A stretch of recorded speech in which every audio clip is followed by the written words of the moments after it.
Welcome to Passion for Sound, the channel dedicated to thorough and honest reviews of headphones, earphones, DACs, headphone amps, other components and accessories. Basically everything audio related except power amps and passive speakers.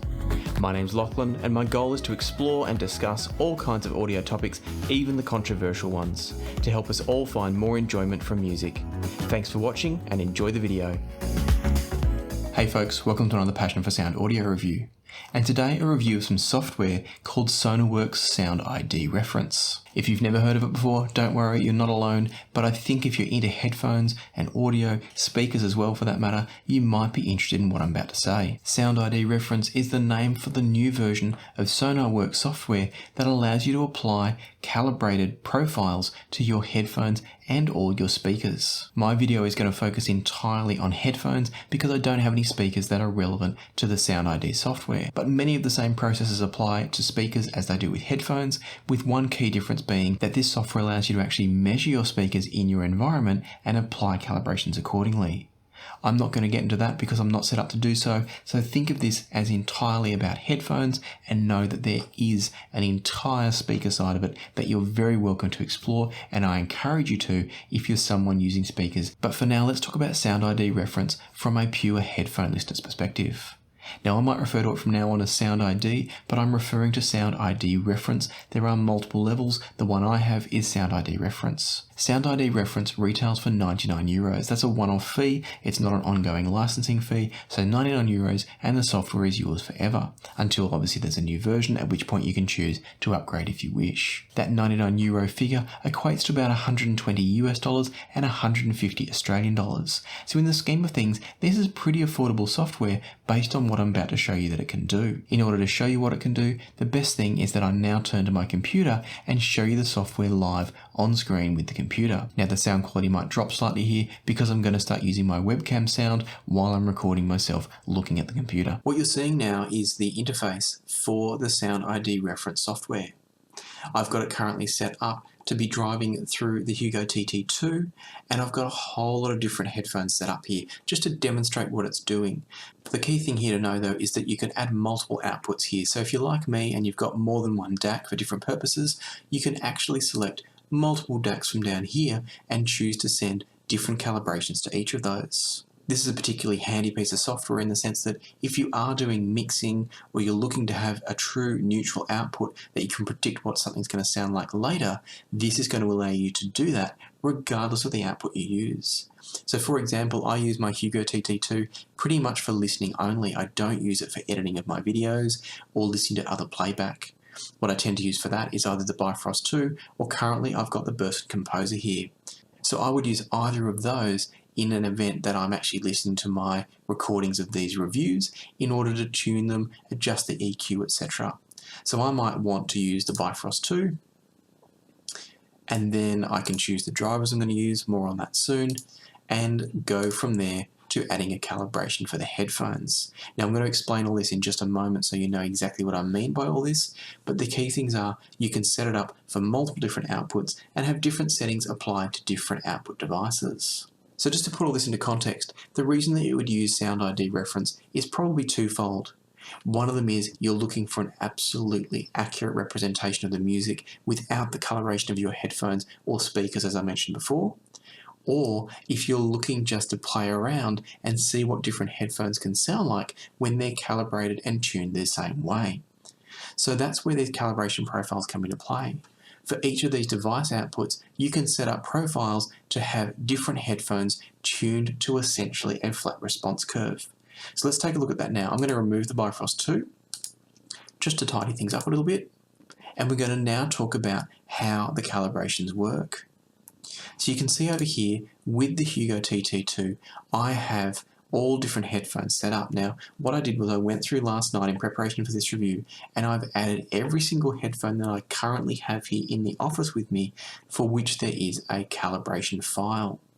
So what this does mean is that there will be some headphones that do not have calibration files available within the SoundID Reference software. I can only assume that they're going to be adding more as time goes by, with other headphones becoming popular, new headphones coming out on the market and the like.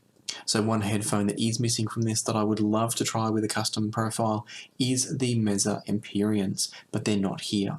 Sonarworks have added the Mezzo 99 Neo and Classic, but they haven't added the Empyrean. So that just gives you a sense that there are not all headphones going to be covered on here, but as you can see from this list, there are a huge number. So the way this works is you choose the headphones you're going to be listening to, you apply the preset, and the initial default response from the SoundID software is that it's going to give you a custom curve to flatten out the frequency response.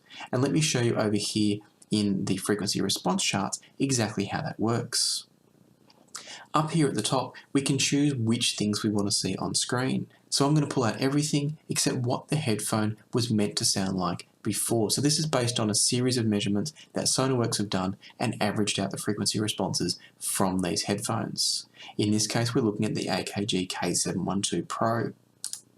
So this is an average of all the measurements they've taken. This is what the frequency response of the K712 is, according to them and their measurements. I'm not sure what target curve they've used for this, but all that really matters is that all of their measurements are based on the same target curves and the end output is intended to be a flat curve.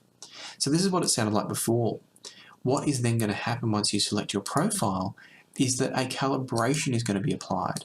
And if we look at that, you'll see that it's essentially an inversion of the measurement curve. So the idea being that it's trying to bring the response of the headphone as flat as possible. And you can see that down here, we've got the flat target selected, and it says there in the tooltip that based on neutral sounding speakers in a treated room, the SoundID Studio reference defines the sound target for all headphones and speakers calibrated by Sonarworks software. So in other words, it's trying to make them sound like a pair of neutral speakers in a good listening environment. So the end result of this calibration, we can also see as what the target is going to be. And I'm going to remove the before and the calibration just to show you what the target looks like. And you can see there the target is meant to be a dead flat response. But I'm going to show you a handful of them measured with the calibrations applied and not applied using my mini DSP ears rig here. So before I move on and show you some of the other features and functions, I just want to show you a couple of other headphones to give you a sense of the way this is working. If we look now at the Audio-Technica ATH M50s, what you'll see here is it's got a slightly different set of before measurements, and therefore if we have a look,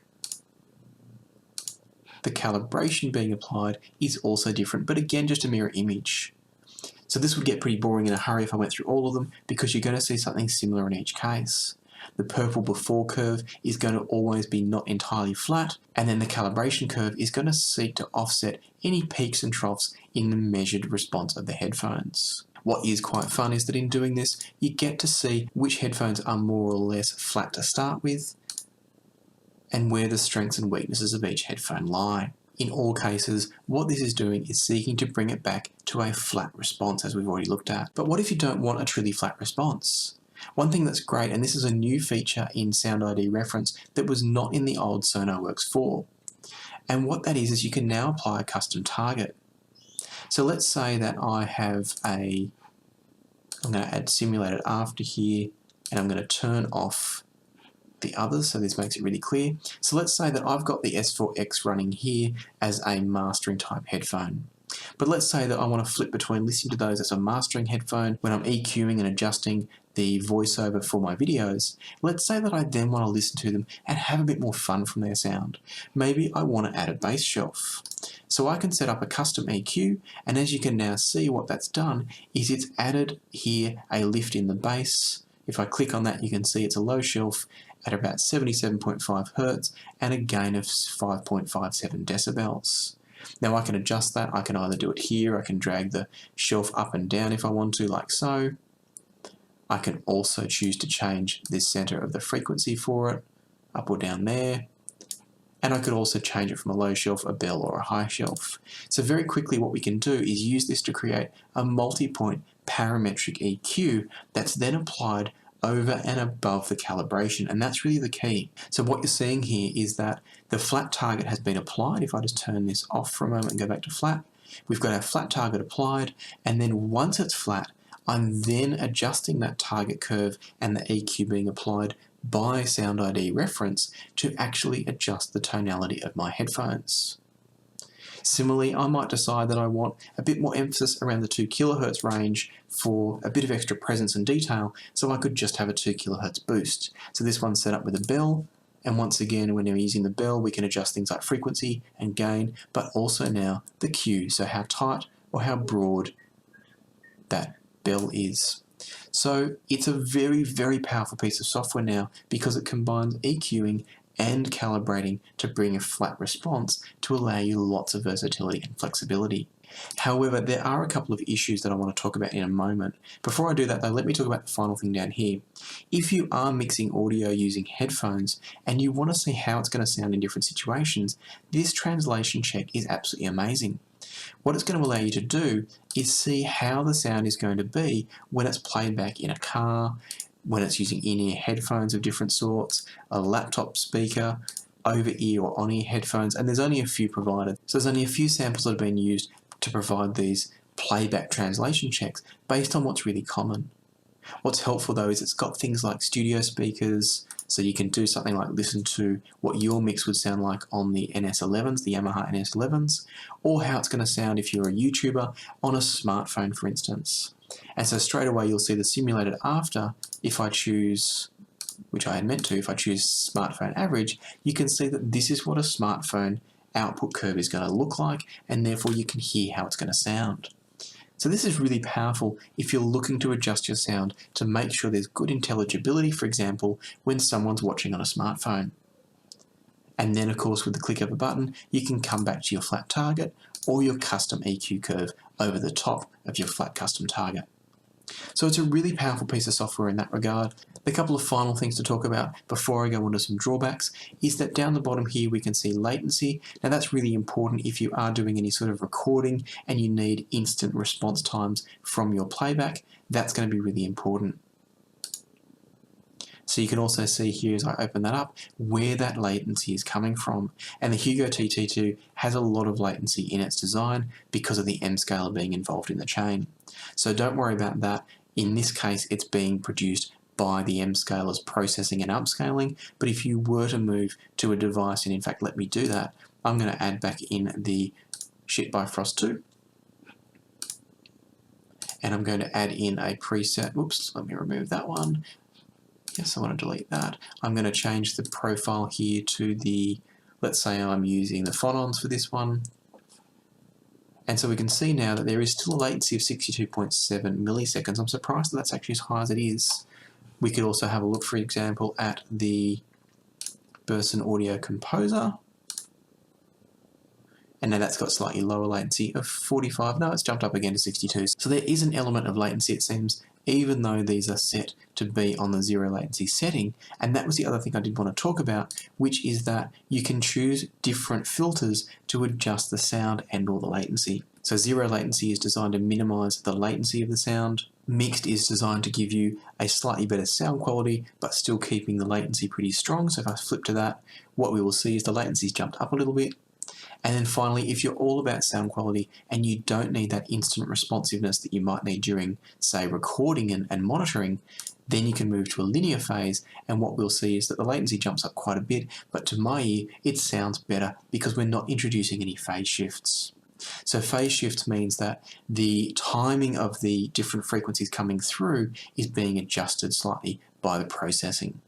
For me, I definitely prefer linear phase from a listening point of view. I find it sounds smoother and generally easier on the ear, but zero latency will be very important for somebody who's monitoring and is probably not quite as worried about perfection in sound quality so much as accuracy of tone in general and that zero latency for their monitoring of the sound. So I'm going to jump back to the Hugo TT2 now because that's how I had it all set up. I've got it set to the Olo S4X again. I'm going to put it on linear phase, which is how I normally use it. And there's also this option here for safe headroom. The idea of safe headroom is that we're applying an EQ curve here. And anytime you start boosting frequencies using an EQ, you're demanding more power from your amplifier. So the idea of this safe headroom option is that it helps to pull down the volume a little bit to prevent clipping from the EQing. I've just switched now back to the flat target curve, and what we can see here is that I can boost the volume in the preamp stage here to a maximum of minus 5.9 decibels. So what that's doing is it's taking the curve that's been applied if I turn back on the calibration curve, it's taking a look at this and saying we've got a maximum peak here of 5.9 decibels added to the frequency response to deal with some of the troughs in the natural response of the S4X, and so we're going to apply a minus 5.9 in the preamp to make sure we don't accidentally overexert the amplification circuit. So this is going to mean that we get a safe output to our amplifier that's not going to clip, it's not going to cause distortion in the sound, but we still get as much possible volume as we can without pulling this preamp too low. So I like the fact that it automatically calculates that for you and applies it based on the curve. If I jump through a couple of them now, what you'll notice is that with the K712s I've just added on, I can get up to minus 8.1 because it's had to apply a higher correction for some of these troughs. Finally, you might have noticed down here there's this little dry wet button. The idea of this is it's how much of the EQ calibration you want to apply, and so you can pull that back using the move down to wet, so dry I should say, and that's going to take out all of the calibration. As I apply more and more and make it a wetter signal as they call it, you can see that the simulated after curve is getting flatter and we're applying more and more of the calibration. So that allows you to dial in, maybe you don't want it perfectly flat and you still want a little bit of the character of the headphone, you can adjust that right here with the dry wet slider. So it's all very, very powerful in terms of what it can do. I really love the fact that it gives you lots of flexibility with things like the custom target and even the translation check. But there are a couple of drawbacks, as I've already alluded to, and the biggest one for me comes in terms of the sample rates. So if I go here into the Chord Hugo TT2 settings, what you'll notice here is that my sample rate is stuck at 48,000 Hertz. And that's an issue for me because it means everything that's being sent through is being resampled to 48 kilohertz. And I've just realized that's why there wasn't a huge latency issue between the TT2 and say the Bifrost or the Composer, which is that the M scaler is designed when it receives 48 kilohertz. I have it set up to bypass a lot of the resampling process in order to get the latency as low as possible. And that is designed for functions like this. So if I was to feed it 41 or 96 or any of the other sample rates other than 48 kilohertz, we'd have a higher latency. But unfortunately, SoundID is stuck at 48 kilohertz and therefore is going to be resampling every single file I send to it. Now I have emailed Sonarworks about this and I'm waiting to hear back from them, but I didn't have time to wait until I recorded this, and so I'll put on screen here if I've had any response between the time I've recorded this and when I've edited and published it. What I'm hopeful about is that they're going to send me some workaround to prevent this being locked at 48 kilohertz. I should add, it's not the end of the world, it still sounds great, but I can tell you that it's going to be reducing the fidelity of being able to send a direct perfect signal through and just applying EQ without all of the resampling that's being done. One thing I tried to fix that is that if we have a look at add new output, there are options here to send it through ASIO. So there's ASIO Chord 1.05, there's ASIO for the Focusrite. There are ways to send out the signal in an ASIO format which should be more direct and not be affected as heavily. In trying that, I found two issues. One of them was that using ASIO Chord here, I was still stuck at 48 kilohertz, and on top of that, I found the system became quite laggy and the app became unresponsive during playback.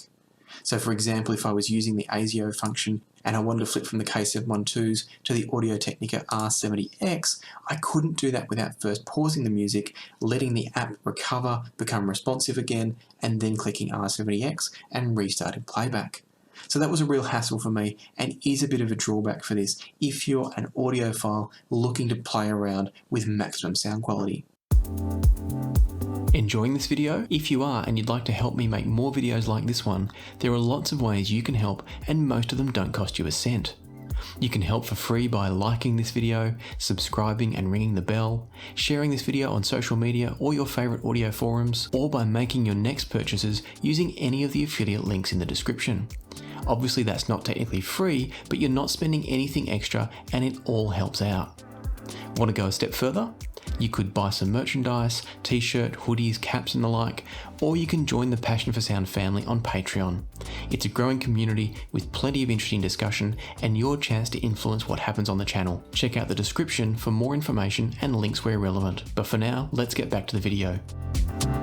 As you can no doubt tell, I'm recording this at a different time. I needed to go away and do some extra measurements and looking at what Sonarworks was doing to be able to put together this piece of the review, showing you some specific curves of how Sonarworks is adjusting the curves of certain headphones.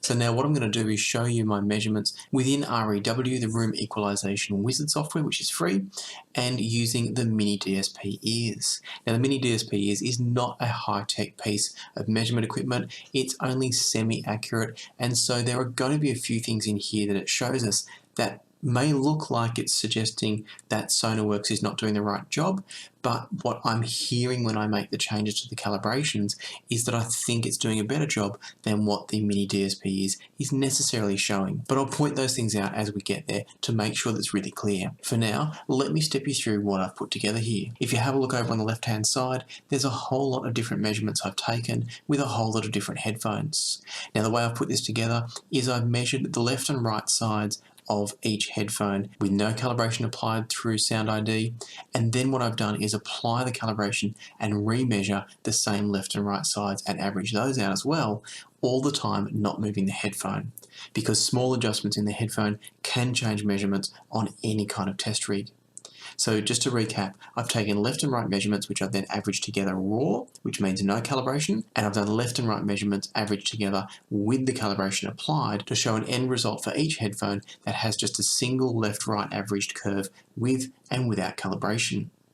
So let's start stepping through. I might start at the top and work my way through to the bottom.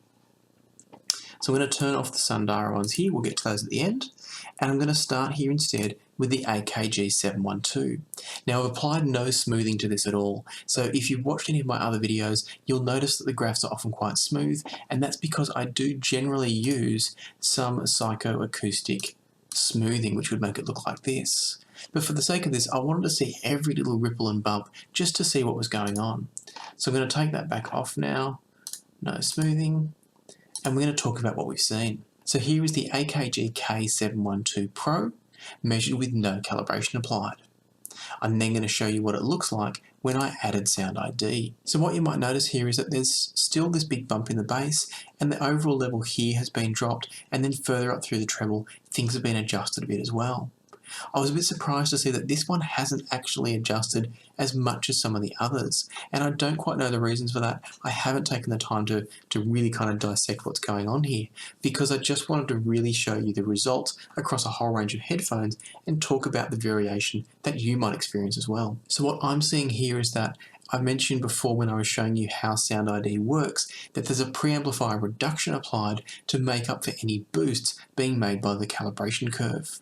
So I think what's happening here is that this gap between the top line and the bottom line that flows through almost the entire bass and mid-range regions, I'm pretty sure is just a result of the preamplification being applied, in this case about a -5 or 6 dB drop.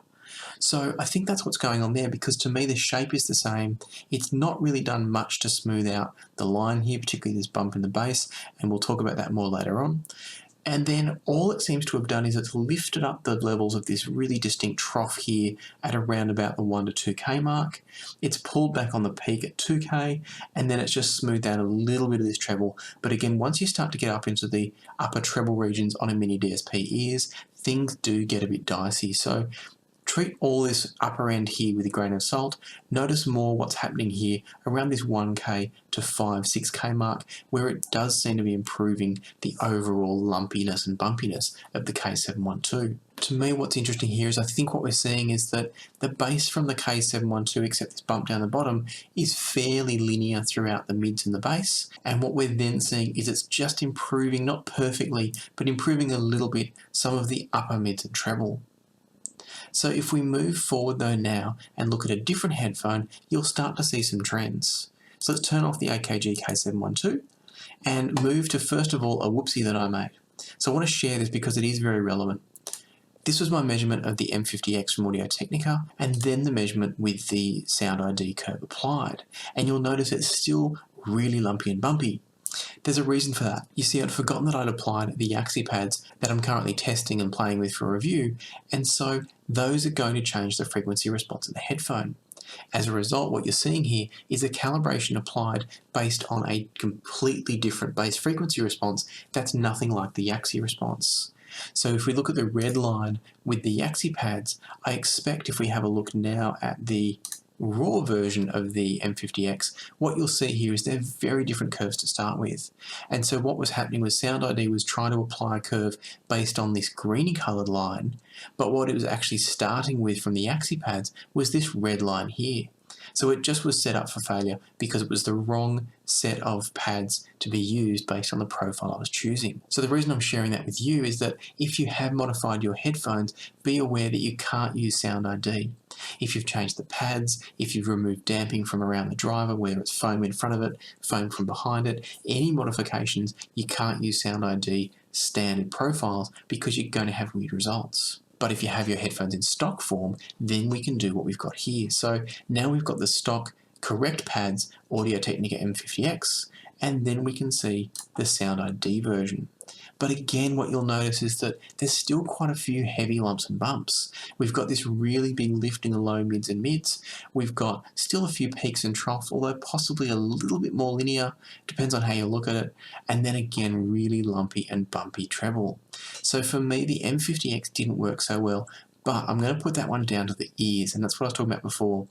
The mini DSP ears is really tricky to get a good fit, particularly on smaller sized headphones, as in over ears that have got a smaller cup, because the ears on the ears, let me show you, the ears on the ears here are quite large given the fairly firm nature of them. So unlike our ears that bend pretty easily, these don't tend to want to sit nicely, and so they can mess with the way the headphone sits. They can also mess with the sound within the ear itself because they're very thick and silicon, unlike our ears that are a bit thinner and also different material, of course, being skin.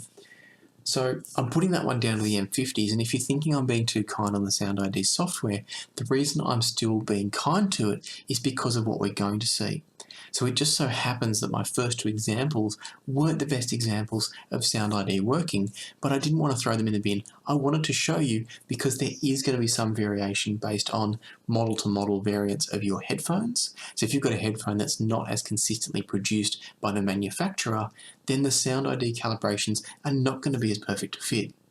If, though, they're well-made headphones with consistent production, then you should get better results from SoundID. The other thing to take into account is that things like the age of pads, the fit on your head, all sorts of things like that can alter this a little bit. So we shouldn't actually expect a dead flat line here. What we're looking to do is bring it closer to that dead flat line. So I think I said in the earlier section of the video, the intent of SoundID is to produce a dead flat response.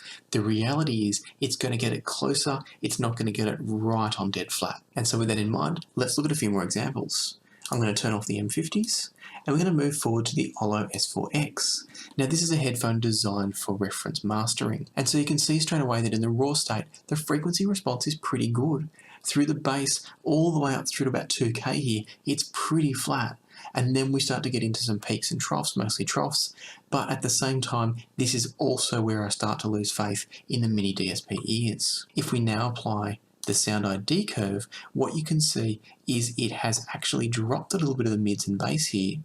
It's increased the sub bass, and that was what I said I was going to talk about later when we were referencing the AKG, so we will talk about it here. But before we get to it right now, I also want to point out that it's managed to keep the extension a little bit further in the upper mids, keeping it flat before these peaks and troughs jump in.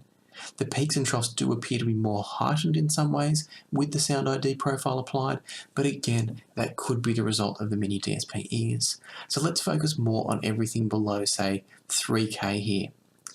The things I wanted to point out in particular are that I think it's done a pretty good job of flattening out the upper mid section here.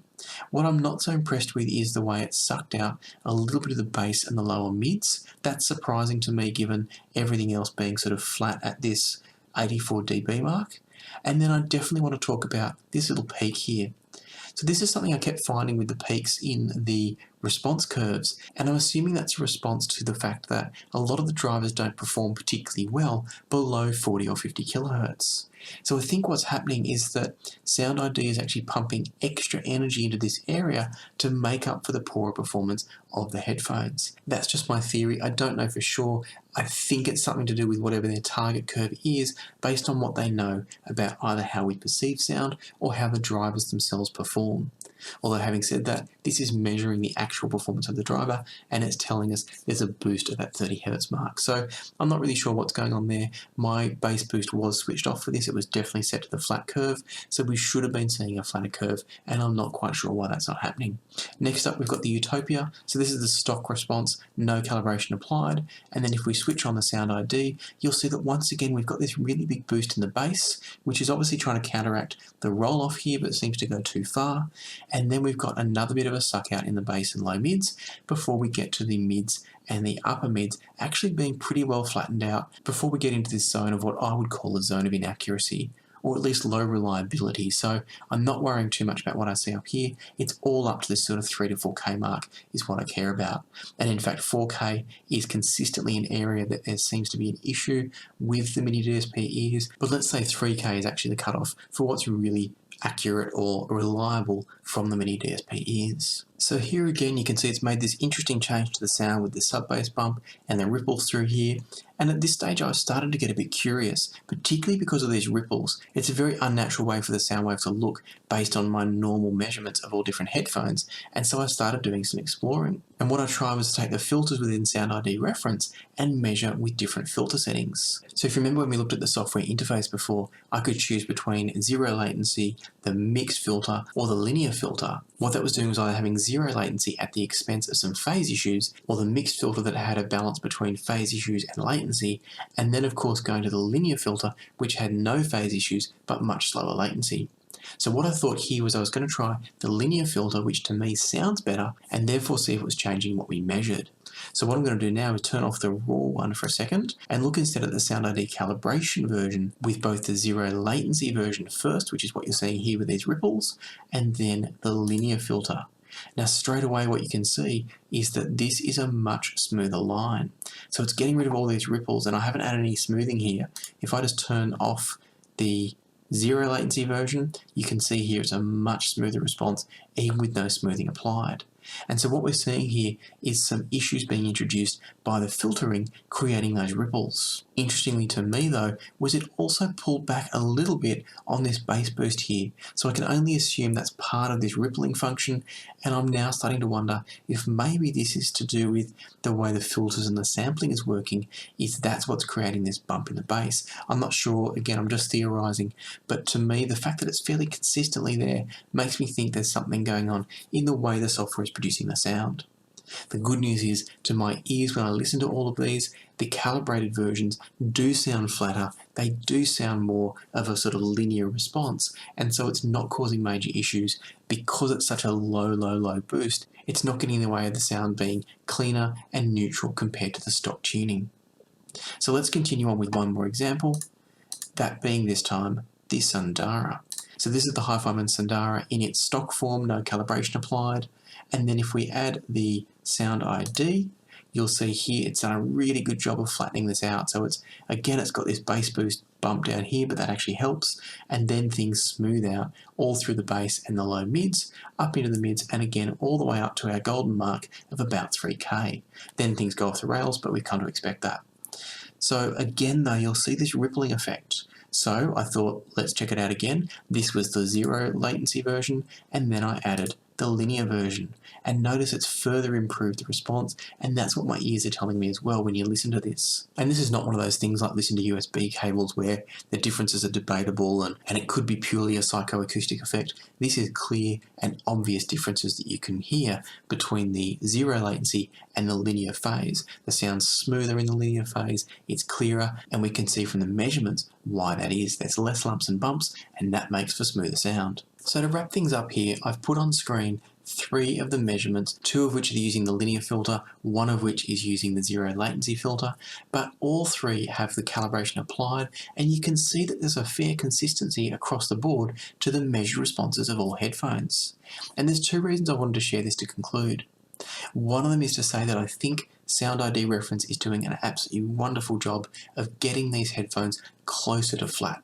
They're not dead flat, and I'm not suggesting that they should be getting them dead flat, because there's always going to be subtle variations in terms of how the headphones are positioned, driver variation, even amplifiers can actually make a little bit of difference to the sound. And I've actually taken a measurement in this process that looks at that, and I'm going to dig deeper into that one and share it as a separate video.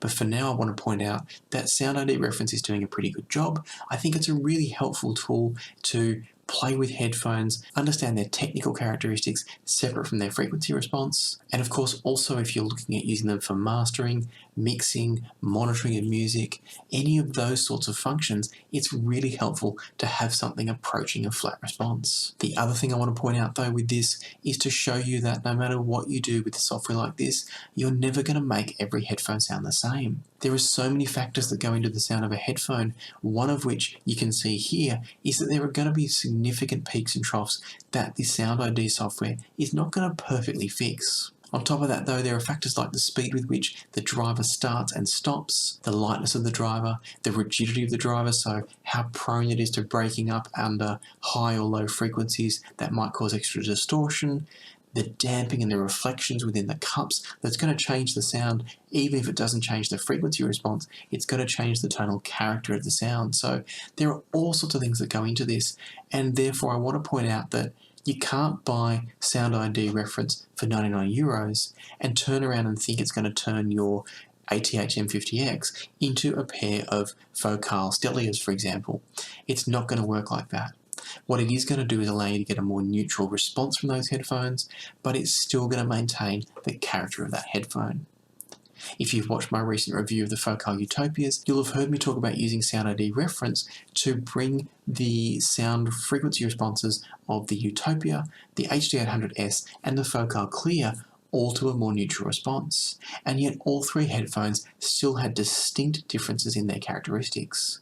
So this is not going to change headphones, it's going to bring them to a more neutral frequency response, and that's it. So with that in mind, it's a fantastic piece of software. I think it's really well priced for what it does, and the fact that it's a one-off fee, you can then keep it, use it forever, play with it, etc. I think it's a great option. If it sounds interesting to you, if you want to have a play with it just from a pure curiosity point of view, or you're mixing or EQing and you want something a bit more neutral as a reference point, I'll put a link down below. You can download a free trial of SoundID Reference and check it out for yourself. I should add, there's no affiliation here, there's no kickbacks to the channel. In fact, a patron suggested this software to me some time ago. I had a bit of a look at the trial for myself, really liked it, and I reached out to Sonarworks to see if they'd give me a free copy to produce this review for you. They came to the party, and so that's the only arrangement being made here. This is just an honest recommendation from me of a piece of software I think is a bit of fun and certainly is definitely useful for people that need to EQ or monitor or mix. So again, I'll put a link down below. Go check out the free trial if you're interested in the software, but for now I'll leave you to the music. Happy listening, potentially using a SoundID calibration curve, and I'll see you here next time on Passion for Sound.